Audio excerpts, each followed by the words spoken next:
이 데살로니가 전후서는 이 신약 성경 중에서도 야고보서를 제외하면 가장 먼저 쓰여진 것으로 이해됩니다. AD 52년에서 53년경이라고 대개 이해를 합니다. 다른 교회들에게도 물론 그렇지만 바울의 열정어린 애정이 군데군데 느껴지는 것은 그런 이유에도 있을 것입니다.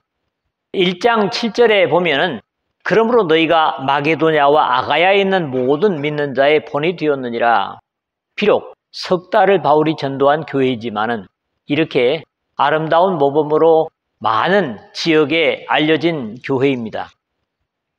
교회의 설립 배경은 바울의 2차 전도 여행 때 사도행전 17장 1절에서 10절에 나타나는데 하나님의 성령에 의해서 아시아 전도를 접고 마케도니아로 건너가 유럽으로 가고 유럽 전도가 이루어지면서 빌립보에서부터 큰 환란을 당하고 그리고 나서 빌립보 교회를 세우고 암비볼리나 또는 아볼로니아에서도 복음을 전했겠지만은 교회가 세워졌다는 기록은 보이지 않습니다.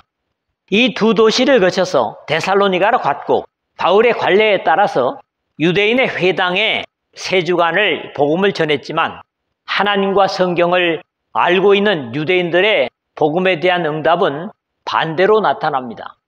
오히려 우상 숭배하던 이방 출신인 그리스인들과 귀부인들이 복음을 받아들여서 야손이라고 하는 사람의 집에 모임을 시작했고 이런 복음의 부흥에 시기가 난 유대인들이 바울을 잡으려고 야손의 집에 침입하지만 바울 일행을 찾지 못합니다.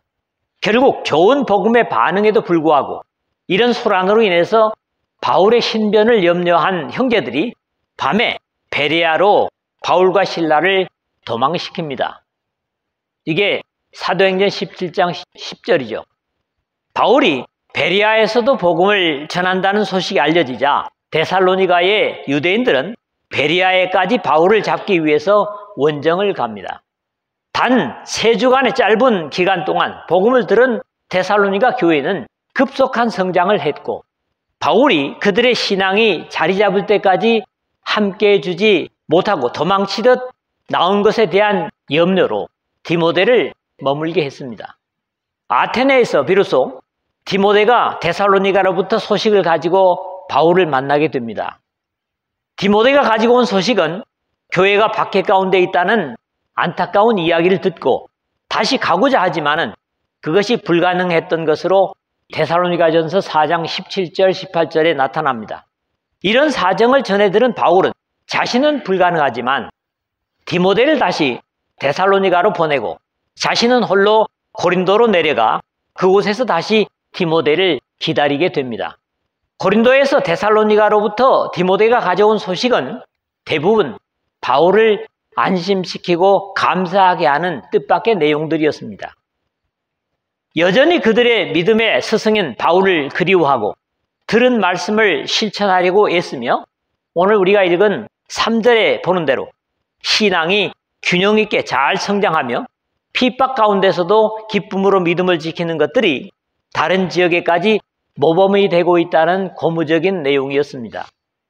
박해에 있는 교회를 위로하고 디모데를 통해서 알게 된 문제점들에 대한 해결을 제시하는 내용이 이 데살로니가서에 군데군데 나타나는데 종말을 심각하게 들은 사람들은 마지막 때가 다 돼가는데 주님을 맞을 준비를 하는 것이 중요하지 육신의 일을 하지 말아야 한다는 극단적인 이유 때문에 일하지 않고 무의도식하는 그런 경우도 있었던 것 같습니다.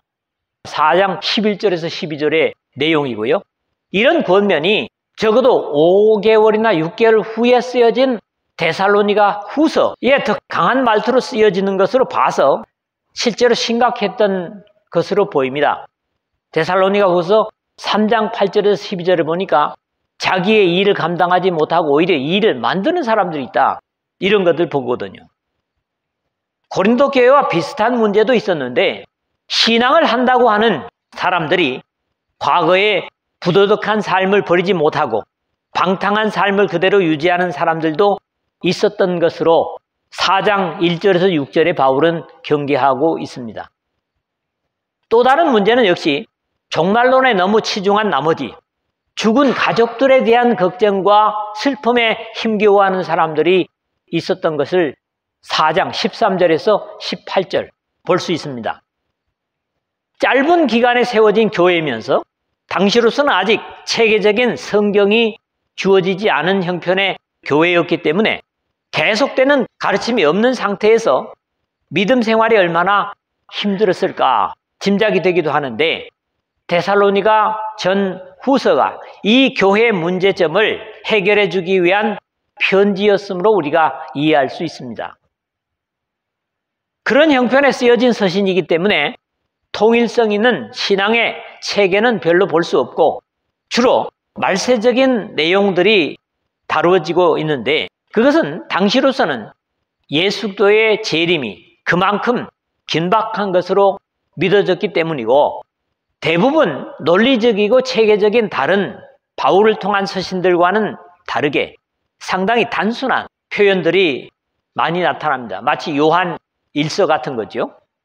다른 바울의 서신들을 예로 들면 로마서나 갈라디아서 같은 경우 그들의 문제에 대해서 논쟁하는 부분이 들어 있기는 하지만 여기서는 그런 형식을 찾아볼 수 없습니다. 오히려 온화한 부모가 자식을 다독거리는 위로와 격려의 내용인 이유는 그들이 성경을 가지고 있다고 하는 유대인들로부터 오히려 박해를 받고 있었기 때문이고, 또 동족들로부터도 환난을 당하고 있었기 때문입니다. 다른 서신들이 신앙적 체계와 실천적으로 이루어진 것이 일반적이지만 이 데살로니가 전서는 교회가 세워진 역사적인 사실을 1장에서 3장까지 기록하고, 그 다음에 교훈을 4장에서 5장에 나눠서 기록됨을 볼 수 있습니다. 우리 교회에 올해 표대 세운 말씀도 사실 종말적인 상황을 마음에 두고 선택된 성경으로 이해를 합니다. 또한 너희가 이 시기를 알거니와 자다가 깰 때가 벌써 되었으니 이는 이제 우리의 구원이 처음 믿을 때보다 가까웠음이라 하는 로마서 13장 11절 말씀이죠. 물론 당시는 직접적인 성령의 역사는 더 강했던 것으로 여겨지지만 짧은 기간과 심한 박해, 그리고 성경을 갖고 있지 못하면서도 다른 지역에 복음을 끼치는 데살로니가 교회였다면 우리는 모든 것을 이미 가지고 있는 교회로 무사 안위를 벗어버리고 생명의 기지개를 켜야만 할 것 같습니다. 첫 번째로는 1절에서 2절입니다. 축복과 기도의 고백입니다. 인사에서부터 축복과 감사로 시작하는 것은 그들의 상황이 그만큼 힘들었을 것임을 감안한 바울의 사랑이었을 겁니다. 바울과 실로아노와 디모데는 이렇게 1절 첫 부분에 시작을 하는데, 여기에서는 다른 바울의 대부분의 서신들처럼 자신의 사도됨의 확인이나 구별된 일꾼이라는 권위적인 표현을 전혀 사용하지 않고 있습니다. 어찌 보면 박해를 받으면서도 같은 믿음을 가지고 하나님을 사랑하는 저들과 자신들도 다르지 않음을 이해시키는 의도였을 것이라고 이해를 합니다. 여기 세 사람이 데살로니가 교회에 직접적으로 복음을 전하고 가르치고 돌본 인물들이지만, 바울은 여기서 세 사람이 복음을 위해 동일하게 역할한 것으로 문안을 전하고 있습니다. 다른 사람은 그대로이지만 실로아노, 성경에 여기 말고 다른데 또 세 곳의 이름이 나타나죠. 안디옥 교회의 율법을 지켜야 한다는 문제로 예루살렘에서 장로들과 사도들의 회의 후에 안디옥 교회에 함께 대표로 보내진 사람으로 사도행전 15장 22절에 그리고 27절에 나타납니다. 그는 신약 교회 시대의 선지자 중 한 사람으로, 이것도 사도행전 15장 32절이죠. 나중 바울과 바나바가 마가 요한의 일로 나눠지면서 사도행전 15장 37절에 39절에 바울과 함께 제2차 전도여행에 합류한 사도행전 15장 40절입니다. 신라의 라틴어식 이름입니다. 로마식 이름이라는 거지요. 예루살렘 교회가 인정할 만큼 건전한 사람으로 바울과 함께 로마의 시민권을 가진 유대인으로 사도행전 16장 37절에 나타나는데 바울과 함께 복음 사역에 중요한 역할을 한 인물입니다.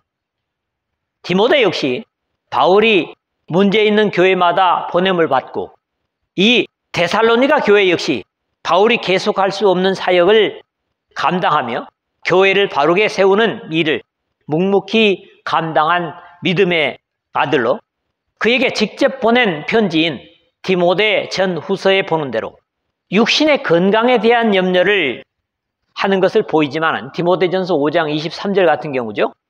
영적인 면에 있어서는 어떤 것도 책망받을 일이 없는 경건한 청년 사역자였던 것으로 볼 수 있습니다. 하나님 아버지와 주 예수 그리스도 안에 있는 데살로니가인 이 교회에 편지하노니 1절 중간인데 이제 저들에게 격려의 확신을 주고 있습니다. 옥중서신에서는 예수 그리스도 안에라는 표현을 자주 보이지만 거기에다가 하나님 아버지와 하는 것을 덧붙임으로써 저들의 생명이 복음 안에 있다는 확신과 감격을 주고자 함을 봅니다. 이 표현은 달리 이해하면 너희가 진리와 생명 안에 확실히 서 있다라는 표현으로 물론 뒤에 가서도 다시 확신을 주고 있지만 이 편지의 서두에서부터 저들이 하나님 나라의 백성이라는 확신을 주고자 함을 봅니다. 은혜와 평강이 너희에게 있을지어다 1절 하반절인데 앞에서 우리가 옥중서신을 상고하면서도 나눈 바 있지만 어느 교회보다도 이 데살로니가 교회에게 이 축복은 더욱 강조되고 있는 이유가 있습니다.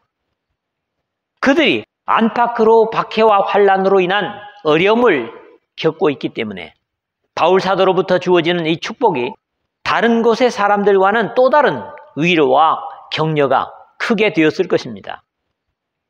사람들에게 주어질 수 있는 평강은 사람 스스로 만들고 유지하는 것이 어려움을 이 세계 정세 속에서 우리는 보고 있습니다.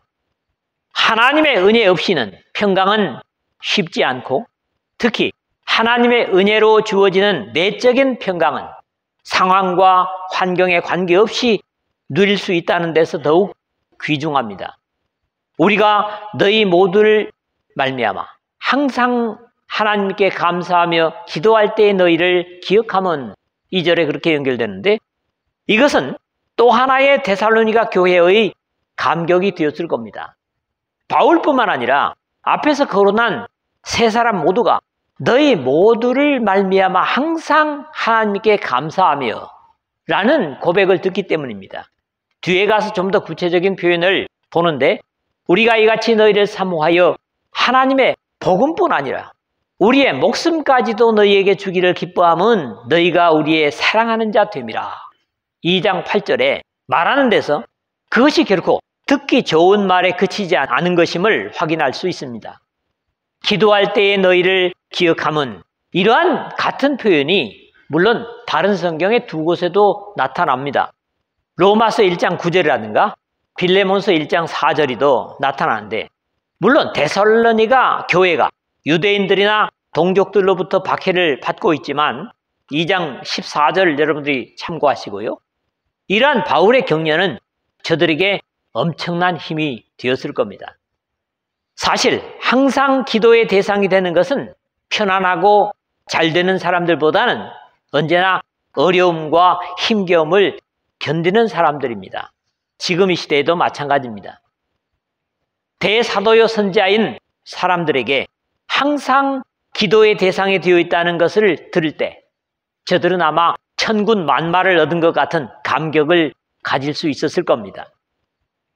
바울로부터 받은 편지에 자신들과 다름이 없는 격의로 격려하고 축복하고 감사하는 사랑에 데살로니가 교회는 지금까지 박해로 인한 환난과 고통이 아마 씻은 듯이 사라지는 감격을 가졌을 겁니다. 저들은 그러한 신앙의 삶이 있었기 때문에 이런 격려와 도전을 받는 것은 역시 당연한 것이죠. 두 번째로는 3절의 말씀을 보겠습니다. 칭찬과 격려의 내용이죠. 이것은 데살로니가 교회를 인해서 지속적으로 감사하는 이유입니다. 신앙에 있어서 새 기둥 같은 믿음, 사랑, 소망은 바울의 다른 서신들에도 들어 나타나죠. 대표적인 한 곳을 꽂으라고 하면 고린도전서 13장 13절입니다. 믿음, 소망, 사랑은 항상 있을 것인데 그 중에 제일은 사랑이라는 얘기죠. 그러나 좀 더 막연한 세 가지의 표현보다 여기 기록이 확실한 것은 각각의 믿음, 사랑, 소망이 구체적으로 그 역할을 하고 있는 분명한 묘사가 되고 있기 때문입니다. 물론 이 세 가지는 하나님께서 죄인된 인류를 위하여 예수 그리스도를 희생해 주신 사실을 믿는 것이 바탕입니다. 솔로몬은 사람의 관계 속에서 협력이 중요함을 한 사람이면 패하겠거니와 두 사람이면 맞설 수 있나니 세 겹줄은 쉽게 끊어지지 아니하느니라.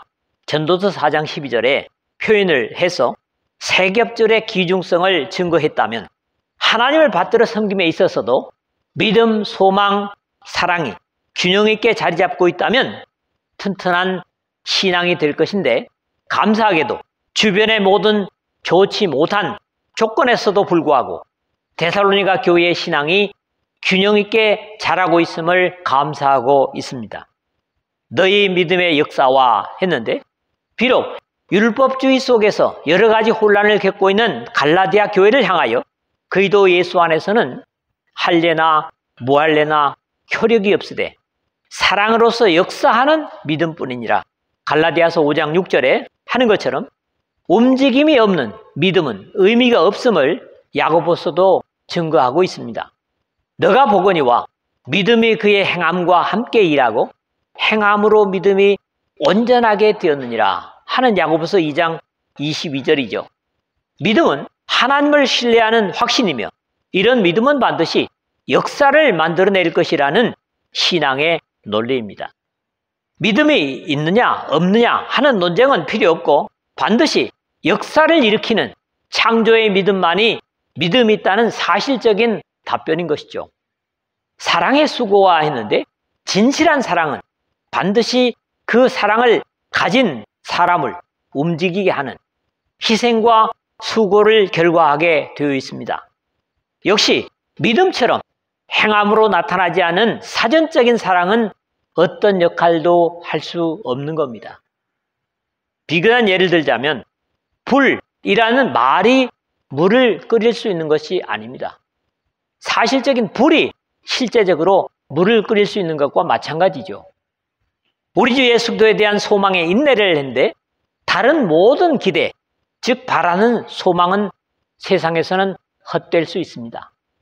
지금 박해 속에서 데살로니가 교회가 기대하고 바라는 것은 오직 예수 그리스도를 믿는 자들을 영광의 나라로 데려가시기 위해 다시 오실 예수 그리스도만이 진정한 위로였습니다.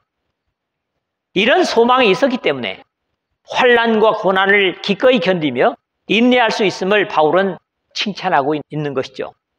변치 않을 분명한 소망이 있을 때 견디는 인내가 가능하게 되어 있습니다. 이런 하나님 사랑으로 나타나는 사실적인 그들의 믿음을 들으면서 우리 하나님 아버지 앞에서 끊임없이 기억함이니 라고 칭찬하는 바울의 확신입니다. 단 한 번의 기억이 아니라 계속적으로 기억하며 그들을 위해 기도하노라는 고백인 거지요. 오늘 우리 시대의 믿음, 소망, 사랑이 이름뿐인 안타까움을 들어봅니다. 비록 연륜은 짧지만 유대인들과 동족들의 박해로 인한 환난을 견디며 믿음, 소망, 사랑을 능력과 역사로 표현한 데살로니가 교회의 신앙의 모습을 우리 속에서도, 아니 우리 각자 속에서도 확인할 수 있었으면 하는 바람입니다. 세 번째로는 4절, 5절의 말씀을 봅니다. 능력과 성령의 확신을 저들에게 고백하고 있습니다. 앞에서 확신하며 감사하고 칭찬할 수 있었던 이유를 다시 확인하는 것으로 오늘 말씀을 마무리하고 있습니다. 그것이 가능했던 이유는 전한 복음의 진리를 믿고 행함으로 하나님의 크신 능력과 성령과 큰 확신으로 이루어진 것임을 확인하고 있습니다. 하나님의 사랑하심을 받은 형제들아 너희를 택하심을 아노라. 4절인데 이미 앞에 3절에서도 감사의 구체적인 이유를 밝힌 것이었다면 여기에서는 보다 최종적인 이유를 말하고 있습니다. 사실 이보다 큰 확신과 감격은 또 없을 겁니다. 너희들은 분명히 하나님의 엄청난 사랑을 받고 있으며 그런 이유에서 하나님께 선택받았다는 사실을 확신한다는 겁니다. 사실 이 확신 하나 때문에 박해도 어려움도 감당할 수 있었을 겁니다. 바울은 로마서에서 자신의 동족 이스라엘이 복음 속에서 잘려나감과 그들의 안타까움을 탄식하면서도 하나님의 언약을 확신했기 때문에 이 안타까운 상황이 반드시 반전될 것임을 기대하면서 로마에 있는 이방인 출신의 그리스도인들에게 자만하지 말 것을 당부하는 말씀을 로마서 9장에서 11장에 증거했습니다. 많은 사람들로부터 사랑받는다는 연예인들처럼 그러나 나 자신이 귀한 존재로부터 사랑을 받는다는 사실이 무엇보다도 자랑스러울 수 있습니다. 오늘 나는 하나님의 사랑받는, 사랑하심을 받는 여기다가 여러 가지 이름을 넣을 수 있겠죠. 하나님의 사랑하심을 받는 믿음아 라는 표현이 참으로 여러분들의 이름을 넣었을 때 자랑스러운가 보시길 바랍니다. 심지어 세상으로부터 버림을 당했다고 할지라도 하나님의 사랑받음이 이 모든 것보다 더 의기양양할 수 있는 믿음의 사람이 오늘 얼마나 될까 사뭇 궁금합니다. 마찬가지로 소망아 하나님께서 너를 택하심을 아노라 라는 자긍심을 가지고 신앙하고 있는가도 마찬가지일 겁니다. 바울이 아닐지라도 어떤 대상이 우리 교회나 지체를 향하여 하나님의 사랑하심을 받는 형제들아 너희를 택하심을 아노라 는 증거를 어떤 것보다도 귀중하게 여기고 감격할 수 있고 또 사실적인 확신으로 충만할 수 있었으면 하는 겁니다. 이는 우리 복음이 너희에게 말로만 이른 것이 아니라 또한 능력과 성령과 큰 확신으로 된 것임이라. 우리가 너희 가운데서 너희를 위하여 어떤 사람이 된 것은 너희가 아는 바와 같으니라 5절에 그랬는데 이제 여기서부터 바울 일행이 데살로니가 교회를 인해서 기뻐하고 감사하는 이유들을 다음 시간 1장 마지막 10절까지 계속 기록하고 있습니다. 여기서는 두 가지를 언급하고 있어요. 그 첫째가 이는 우리 복음이 너희에게 말로만 이른 것이 아니라 또한 능력과 성령과 큰 확신으로 된 것임이라 하는 5절 상반절인데 복음의 효력을 누리고 기뻐하는 사람만이 하나님의 복음이나 그리스도의 복음을 나의 복음이나 우리 복음이라고 고백할 수 있을 겁니다.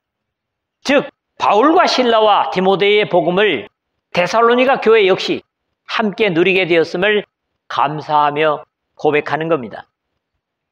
말로만 이른 것이 아니라 또한 능력과 성령과 큰 확신으로 된 것이라 했는데 복음을 전해서도 당시에 데살로니가의 유대인들처럼 믿지 못하면 성령의 역사는 기대할 수 없는 겁니다. 앞에서 역사가 없는 믿음이 의미가 없는 것처럼 또 희생에 수고 없는 사랑이 사랑일 수 없는 것과 소망 없이 견디는 인내가 불가능한 것과 마찬가지일 겁니다. 그러므로 능력이나 확신은 성령의 역사 없이는 불가능한 것으로 복음과 함께 역사하시는 성령으로 말미암아 안으로 내적으로는 큰 확신, 누구도 무너뜨릴 수 없는 확신을 가능하게 하고 이 확신은 밖으로 사람들에게 또 관계 속에서 하나님의 능력을 경험하게 할 것입니다.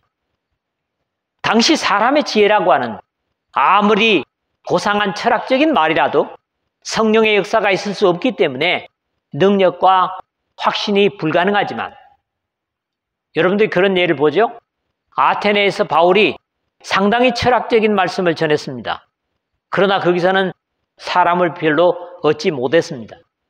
데살로니가 교회는 바울 일행이 하나님의 성령과 더불어 증거했고 데살로니가 교우들 또한 성령의 감동과 함께 들었기 때문에 당시의 안타까운 상황에도 불구하고 하늘의 능력으로 견디고 큰 확신 가운데 믿음을 지속할 수 있음에 서로 감격하고 있는 겁니다.